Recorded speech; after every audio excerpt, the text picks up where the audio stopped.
안녕하세요, 지피입니다. 현재 암호화폐 시장은 말씀드린 대로 FOMC 이후 조정이 나오고 있는데요. FOMC 결과와 성명서에 대한 이야기를 잠깐 드렸었죠. 연준 의장의 연설은 나중에 제가 따로 분석해서 말씀드리기로 했죠. 그래서 이번 영상에서는 제가 여러분들께 약속드린 대로 이번 FOMC 금리 결정이 암호화폐 시장에 주는 의미와 파월 연준 의장의 기자회견의 내용에 대해서 살펴볼 건데요. 예상했던 결과가 나옴으로써 생각보다 싱겁게 끝났지만 이번 FOMC 결정과 연준 의장의 발언 그리고 성명서 내용을 면밀히 살펴보면요. 암호화폐 투자자들에게 있어서 숨겨진 호재가 있습니다. 그 부분 오늘 영상에서 말씀드릴 거고요. 이에 따라 여러분들께서 어떻게 대응하시면 좋은지 그 부분까지 말씀드리는 시간을 갖겠습니다. 이번 영상 굉장히 중요하니까요. 구독과 좋아요 먼저 눌러주시고 영상 끝까지 시청하셔서 실망스러운 마음 좀 추스리면서 희망을 갖는 그런 시간이 되셨으면 좋겠습니다. 제가 최근 며칠 영상에서는 계속 FOMC에 관련해서 말씀을 해드렸죠. 역사적인 패턴들 그리고 사례를 통해서 FOMC 발표 이후에 시장은 눌려왔다 이렇게 말씀드리면서 눌렸을 때 오히려 매수 기회로 삼으시도록 안내를 드렸습니다. 저도 조금 걸어놓는 게 일부는 체결이 되고 일부는 아직 체결이 안 되었는데요.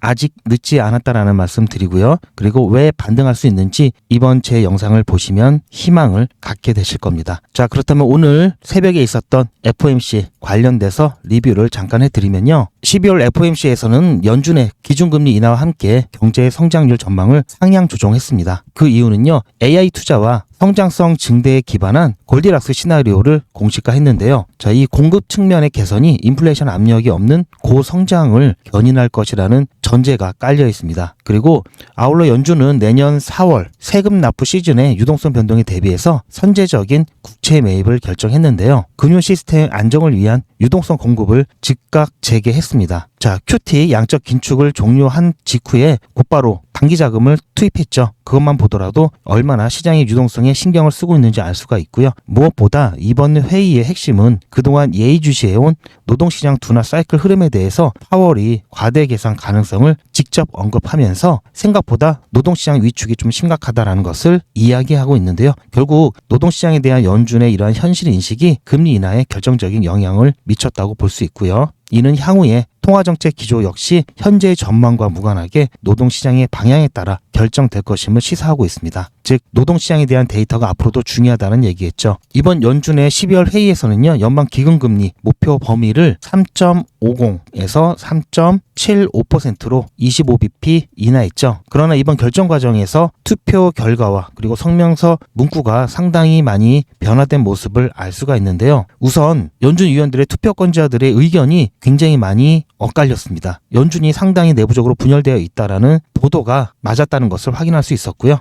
투표권을 가진 두 명의 지역 연방은행 총재들이 금리 동결을 주장하면서 반대표를 던졌죠. 반면에 스티븐 미란 이사는 0.5%가 아니라 5%, 즉 50bp 인하를 주장하면서 또 반대표를 행사했습니다. 보통 만장일치나 압도적인 다수로 동결 또는 인하를 하는데요. 이번에는 세 갈래로 갈라졌죠. 동결, 스몰컷, B컷 이런 식으로 많이 분열되어 있다는 것을 나타냈고요. 성명서의 내용, 문구 또한 주목할 만합니다. 제가 새벽에 잠깐 말씀을 드렸는데요. 이 부분이 좀 주목할 만한 부분인데요. 이번 성명서에서 연준은 extend and timing, 추가적으로 조정하는 범위와 시기를 검토하는 데 있어서 라는 문구를 새롭게 추가했습니다. 이 연준의 성명서라든지 연설에서의 문구, 이 표현 하나는 굉장히 중요한 의미를 갖는 경우가 많은데요. 자, 이것은요. 지난 회의까지 유지됐던 암묵적인 인하 기조를 거두고요. 향후 금리 결정은 입수되는 데이터와 리스크 균형에 따라서 속도를 조절하겠다라고 하는 신중한 태도로의 전환을 의미합니다. 이러한 부분 때문에 약간 이제 매파적이다. 금리 인하는 하는데 매파적인 어조다라고 표현을 하고 있고요. 또한 지금까지 성명서 내용에 있었던 remained low, 즉 낮은 상태를 유지했다라는 기존의 평가 문구가 삭제되었습니다. 이 삭제가 의미하는 것은 뭐냐면요.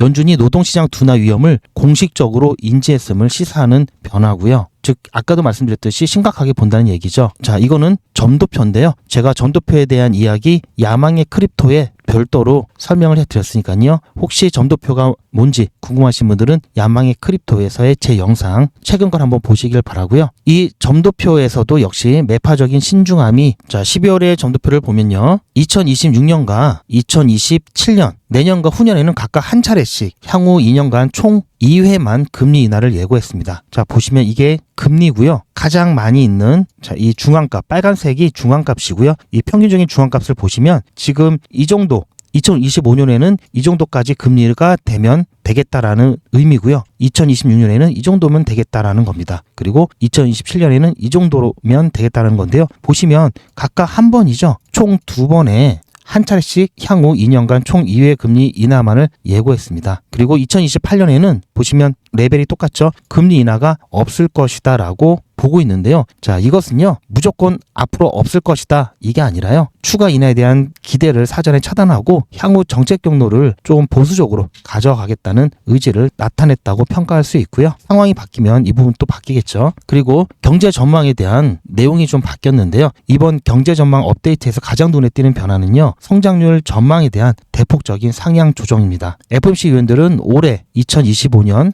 기존에 1.6에서 1.7로 그리고 내년에는 1.8에서 2.3으로 대폭 향상 조정을 했는데요. 2027년과 2028년 역시 보시면 조금씩 다 올라가 있죠. 반면에 실업 전망 같은 경우에는 2027년에 소폭 하향 조정되었고요. 나머진 다 비슷한 수준이 유지될 것이다라고 전망하고 있죠. 자, 인플레이션 관련된 전망도 보시면 조금씩 낮췄습니다. 자, 조금씩 낮췄습니다. 보시면 비슷하거나 조금씩 낮췄는데요. 관세에 대한 인플레이션 전망을 관세에 의한 인플레이션 영향을 약간 낮췄고요. 이 부분은 제가 예전에 150년 동안의 데이터를 통해서 자, 관세가 인플레이션에 미치는 영향에 대해서 보고서를 한번 말씀드린 적 있죠. 자, 그것과 좀 일맥상통한다라고 볼 수 있고요. 보통 경제학적으로 성장률이 높아지면요. 수요 압력으로 인해서 인플레이션이 상승하는 게 일반적인데요. 지금은 경제 전망은 성장한다고 높게 전망하고 있는 반면에 인플레이션은 비슷하거나 오히려 조금 낮게 보고 있죠. 즉, 자, 연준이 보고 있는 전망은요. 고성장과 저물가가 공존하는 이른바 골디락스 시나리오를 제시했습니다. 굉장히 이상적이다라고 보고 있는 거죠. 이는 지난 6월 전망 당시에 실업률과 인플레이션 전망을 같이 상향하면서 스태그플레이션 우려를 내비쳤던가는 확실히 달라진 구조고요. 이에 대해서 파월은 기자회견에서 이러한 전망의 근거는 생산성 향상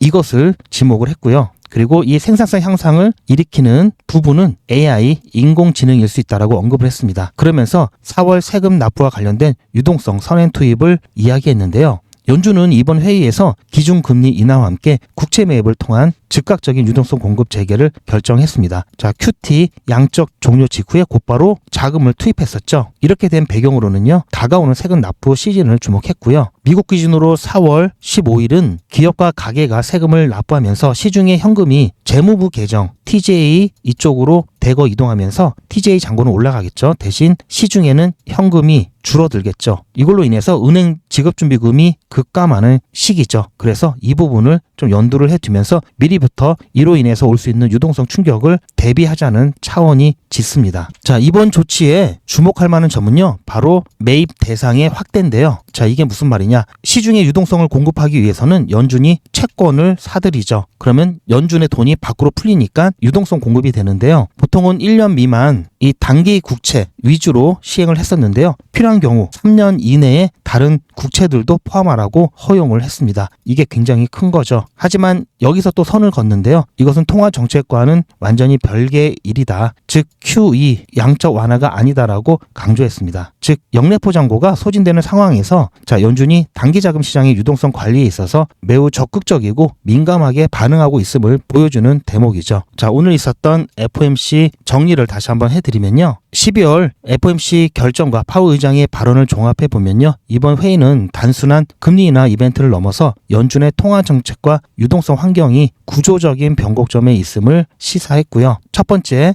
연준은 AI와 생산성 증가라는 내러티브를 수용했습니다. 즉 성장률 전망을 높이고 물가 전망을 낮춘 것은 연준이 공급 측면에서의 혁신이 자, 수요 견인 인플레이션 압력을 상쇄할 수 있다라고 판단했다라는 거고요. 자, 이게 의미하는 것은요. 당분간은 견조한 성장 지표가 확인되더라도 연준이 긴축으로 급선회하기보다는 고성장 저물가 이 전제하에 완화적 기조를 유지할 수 있는 명분이 되었다라고 할 수 있고요. 두 번째는 금융 안정에 대한 연준의 민감도가 높아지고 있다라고 볼 수 있고요. 특히 영레포가 소진되고 소프루, 레포 금리가 IORB, 지급준비금 이자율보다 높아지는 현상이 반복되면서 4월 세금 납부일에 발생할 수 있는 지급준비금 충격을 사전에 차단하려는 의지를 강하게 보여줬다라고 할 수 있고요. 자, 소프루와 이 지급준비금 이자율에 대해서는 조금 이따가 뒤에 가서 설명을 해드리도록 하겠습니다. 그냥 그런가 보다 하시면 되고요. 그리고 세 번째는 파월 연준 의장의 발언을 통해서 연준의 통화정책 방향은 결국은 아까도 말씀드렸듯이 노동시장에 달려있다라는 것을 재확인한 계기가 되었습니다. 그래서 아까 점도표 잠깐 보여드렸듯이 앞으로의 금리 인하에 대한 전망은 사실 좀 어둡죠. 하지만 노동시장에 대한 데이터가 굉장히 안 좋게 나오면 지금 이런 전망에도 불구하고 추가적으로 인하할 수 있는 여지는 남겨두었습니다. 그래서 약간은 매파적이었지만 완전히 매파적이진 않았다라고 볼 수 있고요. 자, 여러분들께서 좀 용어가 조금 어려워서 이런 설명을 드리면 굉장히 좀 어려워하시는 부분이 있는데요. 뭐 우리말이 아니니까 당연히 어렵죠. 더군다나 우리말도 아니면서 뭐 금융, 경제 용어이기 때문에 그런데요. 그런 게 있나 보다 하시면 되고요. 자꾸 듣다 보면은 어느 순간 이제 이해를 하실 겁니다. 제가 자주 말씀을 드릴 거니까요. 온 RRP, 오버나이트 리저브 레포라고 해서요. 이길물 영레포입니다. 즉 하룻밤 역환매 조건부 채권인데요. 그냥 쉽게 설명드리면 마켓 머니 펀드 같은 경우 뭐 투자자들에게 돈을 받아갖고 투자하고 이런 자금을 말하죠. 국채를 담보로 받으면서요. 연준에게 남아도는 돈을 맡기는 겁니다. 그러면 이자가 나오죠. 최소 이자가 나오는데요. 그러면은 어쨌든 일정 정도의 수익률을 보장받을 수 있죠. 안전하면서요. 그래서 투자자들에게 돈을 이렇게 일정한 또 배당금을 줄 수 있겠죠. 그걸 바로 영레포라고 하는 거고요. 보통 레포는 내가 채권을 담보로 잡히고 돈을 빌리는 거죠. 그걸 그냥 레포라고 하는 겁니다. 자, 소프루 같은 경우에는 조금 전에 나왔었죠. 자, 오버나이트는 하루, 자, 단기 하루 1일짜리 차입 이렇게 보시면 되고요. 금융기관들이 이제 국채를 담보로 자기들끼리 돈을 뭐 빌리는 그런 걸 보시면 되고요. 이 소프루 같은 경우에는 이자율이 나오는데요. 시장 논리에 따라서 이자율이 계속 바뀝니다. 즉 그렇기 때문에 시중에 돈이 없다, 유동성이 부족하다 이러면 서로 돈을 빌리려고 비싼 비용을 지불해야 되겠죠. 그 비싼 비용이 이자죠. 이자가 높아질 수밖에 없고요. 대신 돈이 너무 많이 남아돈다 이러면 당연히 이자는 싸지겠죠. 그래서 이거를 또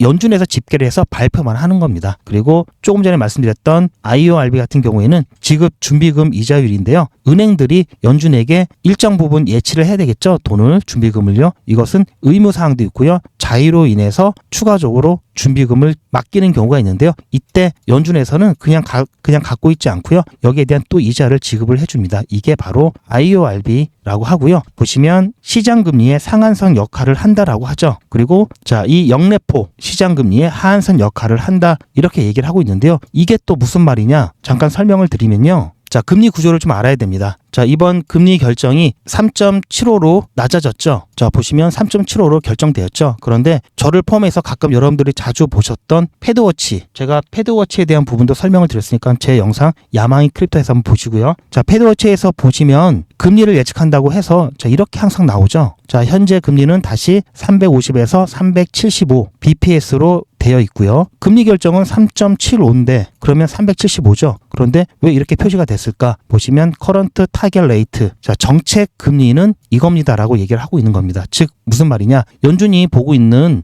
금리의 상한선과 하한선을 이걸로 맞추겠다라고 하는 뜻이고요. 즉 여기에 상한선인 375, 3.75%, 하한선인 350, 3.5%는요. 조금 전에 보여드린 바로 이거를 의미하는 겁니다. 자, 스탠딩 레포 퍼실리티, 상설 레포 기구라고 해서요. 은행이 연준에서 급하게 돈을 빌릴 때 쓰는 이자가 바로 3.75%, 아까 보셨던 상한선이고요. 이건 말씀드렸죠. IORB, 자, 은행이 연준에게 지급준비금을 예치하고 이자를 받는 게 이겁니다. 3.65. 그리고 이거는 제가 조금 전에 패드워치에서 말씀드렸던 그 부분이고요. 자, 오버나이트 영레포, 이 금리가 바로 하한선, 이 3.5%. 남아도는 돈을 연준에게 맡겼을 때 연준이 지급하는 이자가 되겠습니다. 그래서 패드워치에 보실 때 연준이 금리 범위를 이 정도로 보고 있구나. 그 범위가 이거고 상한선은 이거고 하한선은 이거구나. 이렇게 보시면 되겠고요. 그런데 조금 전에 말씀드렸던 자, 소프루. 자, 금융기관끼리 자기들끼리 채권을 담보로 해서 서로 돈을 빌릴 때 주는 이자라고 말씀드렸죠. 그런데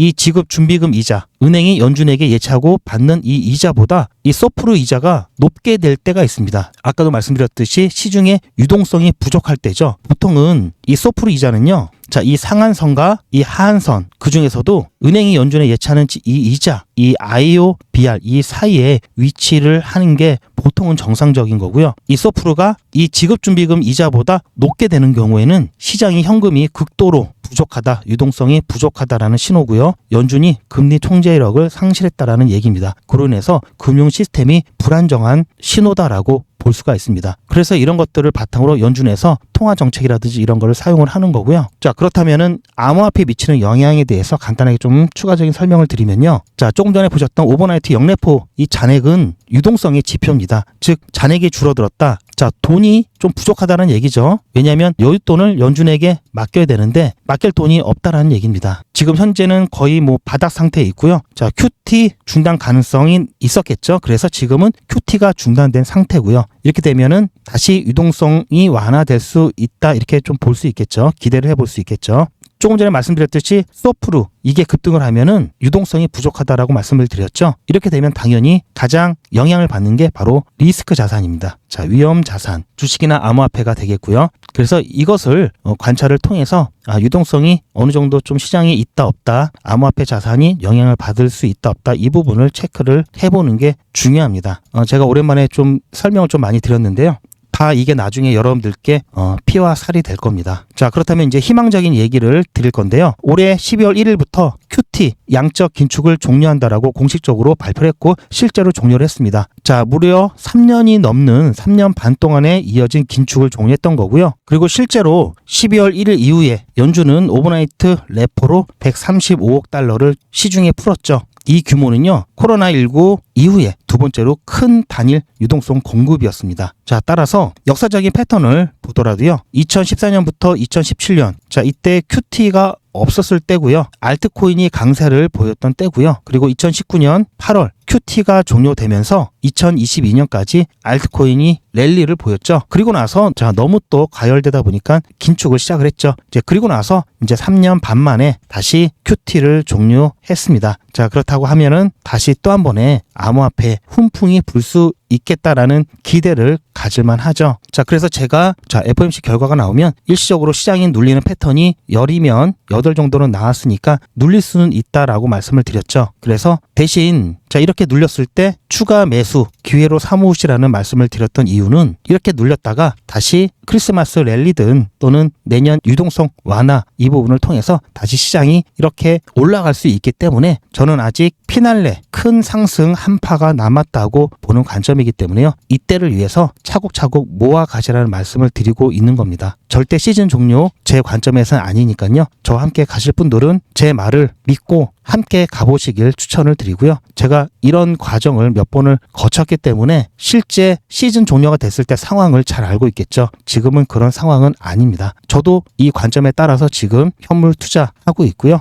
FOMC뿐만 아니라 제가 중요한 일정들 매번 영상에서 말씀드리죠. 자, 앞으로 수없이 많은 일정들이 계속해서 나올 겁니다. 그럴 때마다 시장은 계속 변동성을 보일 거고요. 이때라도 제가 최대한 중요한 시기마다 영상을 만들어서 최대한 빠르게 여러분들께 제 관점을 공유를 해 드릴 건데요. 그러려면 구독과 좋아요, 알림 설정 꼭 해 놓으셔야 되겠죠. 그런데 제가 영상을 오늘 같은 경우에도 4시가 되기 전에 영상을 녹화를 했는데 실질적으로 또 편집하던 게 또 오류가 나고 그래서요. 결국은 6시에 영상을 공개를 해드렸습니다. 어쨌든 다행히 이번에는 여러분들께서 영상을 보시고 대응을 하셨어도 충분한 시간이 있었는데요. 바로 상황이 발생되는 경우가 있죠. 그렇기 때문에 영상보다도 더 빠르게 그리고 상황에 따라 관점은 또 바뀔 수가 있겠죠. 갑자기 변수가 나타나서 관점은 바뀔 수가 있습니다. 그래서 왜 갑자기 올라가지? 왜 갑자기 조정받지? 관련된 이슈와 정보 이에 따른 실시간 대응을 영상보다 빨리 공유를 받으시려면요. 소통방에 입장하시길 강력하게 추천드리고요. 사람 많고 알람 울리는 게 부담되시는 분들은요. 실시간 대응 문자 신청을 하시면요. 소통방에서 올라오는 중요한 정보 문자로 조용히 받으실 수가 있습니다. 실시간 대응 문자 신청과 소통방 입장 신청은요. 제 영상 아래 더보기가 있고요. 더보기 보시면 링크가 있습니다. 그 링크 클릭하시면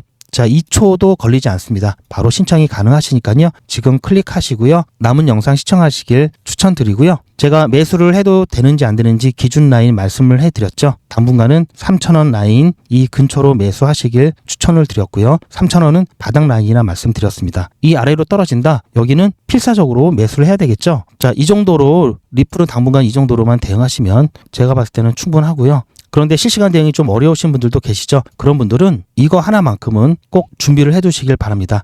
1차 매도건, 2차 매도, 최종 매도건, 매도에 대한 부분하고요. 매집에 대한 부분인데요. 여러분들도 아마 아실 겁니다. 많은 분들이 최근에 리플을 투자하신 분들도 그렇고요. 1년만 먼저 내가 알았어도 얼마나 좋았을까. 1년 전에 가격이 800원대였죠. 800원, 900원대였습니다. 이때 매수하신 분들은요. 지금 가격이 오르락 내리락 하는 것 신경이 별로 안 쓰이겠죠. 여기 이 구간에 계신 분들은 손실이냐 본전이냐 지금 이거에 고민하고 계실 때 여기 계신 분들은 수익을 덜 내느냐 더 내느냐 이 차이기 때문에 입장이 상당히 다릅니다. 즉 매집이 얼마나 중요한지 알 수가 있는 대목이고요. 자, 매수를 잘 못하셨더라도 매도 잘 하시면 또 되겠죠. 그래서 이것만큼은 꼭 챙기시고요. 어떻게 챙기시냐면요. 저에게 맡겨주시면 되고요. 제가 어떻게 해드릴 거냐면요. 투자의 마무리는 매도죠. 제가 매번 강조드리는 사항이지만 매도의 기준은 가격이 아니라고 말씀드렸습니다. 바로 시기죠. 제가 여러 시그널을 통해서 최적의 매도 타이밍을 판단해서 문자 안내를 드릴 건데요. 대량 문자를 보내기 위해서 제가 이용하고 있는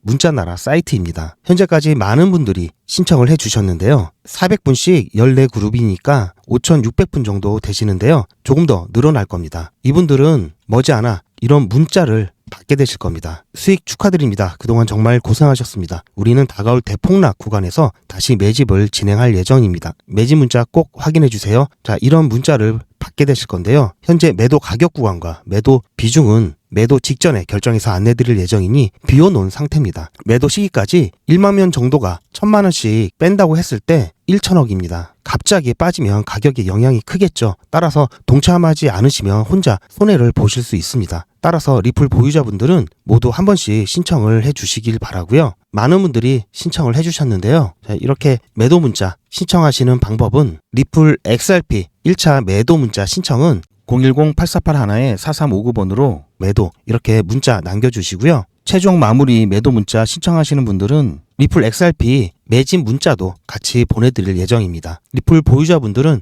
모두 다 시청해 주시기 바라고요. 리플을 보유하지 않으시더라도 신규로 진입을 원하시는 분들도 이때 같이 진입하실 수 있으니까 미리 어떤 가격에서 매도가 되는지 확인하실 겸 해서 신청을 해주셔도 투자하시는데 도움이 많이 되실 겁니다. 자, 그리고 이제 산타 랠리 그리고 최소한 내년 유동성 공급에 따른 암호화폐 다시 피날레가 오게 되면요. 알트코인들 날아다닐 겁니다. 하루에도 20에서 30% 큰 변동성을 보이면서 종목 선택과 타점만 잘 잡으면 불과 몇 시간 안에도 이런 큰 수익을 볼 수가 있겠는데요. 자, 이런 단타는 상승장일 때밖에 기회가 없습니다. 이제 상승장이 끝나고 하락장이 오면요. 단타 거의 못한다고 봐야 되겠고요. 이때만 할 수 있기 때문에 이때 기회를 놓치시면 안 되겠죠. 자, 그래서 어떻게 진행하면 안전하게 진행할 수 있는지 제가 진행하고 있는 100일 기적 사례를 통해서 간단하게 안내 말씀드리면요. 자, 매일같이 이렇게 하기 때문에 너무나 많아서 다는 보여드릴 수는 없고요. 자, 이렇게 다 올라가고 난 다음에 제가 추천해드렸죠. 이렇게 사후적으로 말씀드리지도 않고요. 실제로 추천드린 것도 이미지가 아닌 동영상으로 전 과정을 여러분들께 공개하고 있습니다. 그리고 그 기록들이 고스란히 다 남아 있습니다. 이번 기수는 물론 지난 기수, 지지난 기수 등등 자, 매일같이 여러분들과 함께 했던 모든 기록들이 다 이렇게 남아있죠. 이런 건 졸속으로 만들 수 있는 게 절대 아니죠. 저는 24시간 기준 당일 매수, 당일 매도 원칙을 철저하게 지키고 있습니다. 이거 하나만 지켜도 절대 물리거나 큰 손해를 보지 않습니다. 코인 투자는 리스크가 크죠. 무조건 돈 번다? 아무나 돈 번다? 절대 그렇지 않죠. 그래서 빚, 대출, 급한 돈으로는 코인 투자하시면 안 됩니다. 그리고 시작은 무조건 작게 하셔야 되는데요. 소액으로 안전하게 리스크가 적은 투자를 하셔야 되는데요. 소액이면은 어느 정도를 말하는 걸까요? 너무 적으면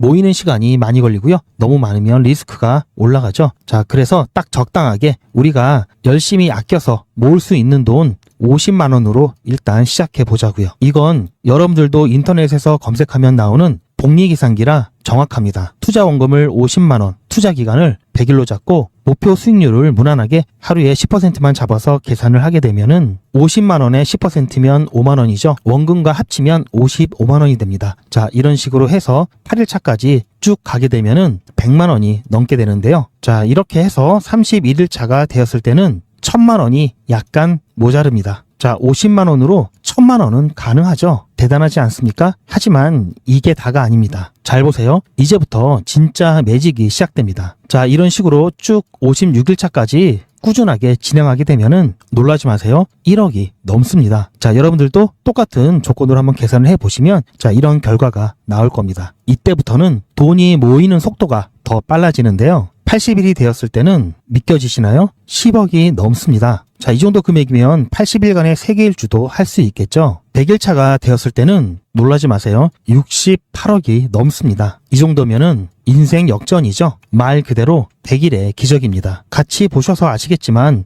이론상 가능합니다. 하지만 정말 쉽지는 않습니다. 그래서 뺄 거 다 빼고 계산한 거에 절반만 보자고요. 100일의 절반이면 50일이죠. 50일 차에는 6천만 원이 조금 못 되는데요. 50만 원으로 6천만 원 가까이 만들 수 있다면 대성공이죠. 그래도 더 안전하게, 더 현실적으로 말씀드려서 50만 원으로 1000만 원 만드는 것부터 같이 해보시고 이게 가능하다는 것을 직접 확인해 보신 다음에 100일차까지 따라오실 분들은 쭉 같이 가시면 되겠죠. 그래서 진짜 매직 한번 만들어 보자고요. 무료로 진행되고요. 대신 제 유튜브 채널 성장을 위한 이벤트인 만큼 구독자분들께만 혜택을 드리고 있습니다. 아직 구독자가 아니시면 구독 눌러주시고 안에 전화번호 010-8481-4359번으로 매직이라고 문자 남겨주시고 제 영상 댓글로 신청 완료라고 남겨주시면 빠른 안내가 가능합니다. 제가 관리 가능한 200분만 선착순으로 먼저 모집할 예정이니 마감 전에 빠르게 신청하시기 바랍니다. 이번에 참여를 못하시더라도 다음에 또 기회가 있으니 그동안 제 영상 보시면서 기다려주시고요. 하지만 이왕이면 빨리 시작하는 게 좋겠죠? 하루하루가 굉장히 큽니다. 자, 100일의 기적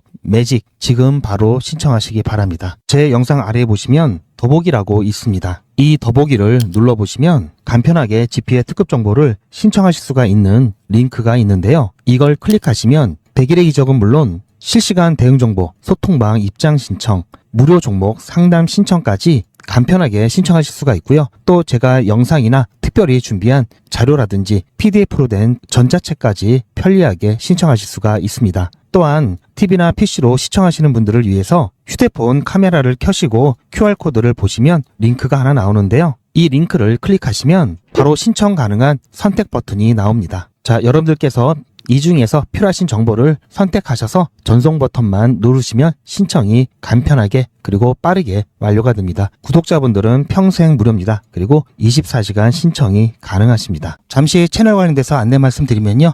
지금까지 욕망의 크립토 사랑해주시는 시청자분들 그리고 구독자분들께 다시 한번 깊은 감사를 드리고요. 저희 욕망의 크립토 팀이 새로운 채널을 개설을 했습니다. 기존 욕망의 크립토 채널은 리플 전문 채널이었다면 이번 야망의 크립토 채널은요, 보다 다양한 종류의 암호화폐 그리고 시장 전반에 대한 조금 더 깊은 이야기들을 통해서 여러분들께 심화된 인사이트를 제공할 예정입니다. 더군다나 야망의 크립토 같은 경우에는 앞으로 다가올 하락장에서의 투자 기법과 대응법을 중심으로 미리미리 하락장에 대한 대응을 함께 나갈 예정이니까요. 여러분들께서는 욕망의 크립토와 함께 야망의 크립토도 함께 구독을 해주시길 바랍니다. 자, 여러분들의 관심사도 그렇고요. 아무래도 리플에 대한 콘텐츠가 가장 많을 거고요. 그 외에 여러분들의 요청에 따라서 다른 암호화폐에 대한 정보도 올려드릴 예정이니까요. 욕망의 크립토에서 보여주셨던 관심, 야망의 크립토에서도 다시 한번 부탁드립니다. 자, 유튜브에서 야망의 크립토 검색하셔도 되고요. 더보기에 보시면 제가 링크를 해 놓을 테니까요. 그 링크 클릭하셔서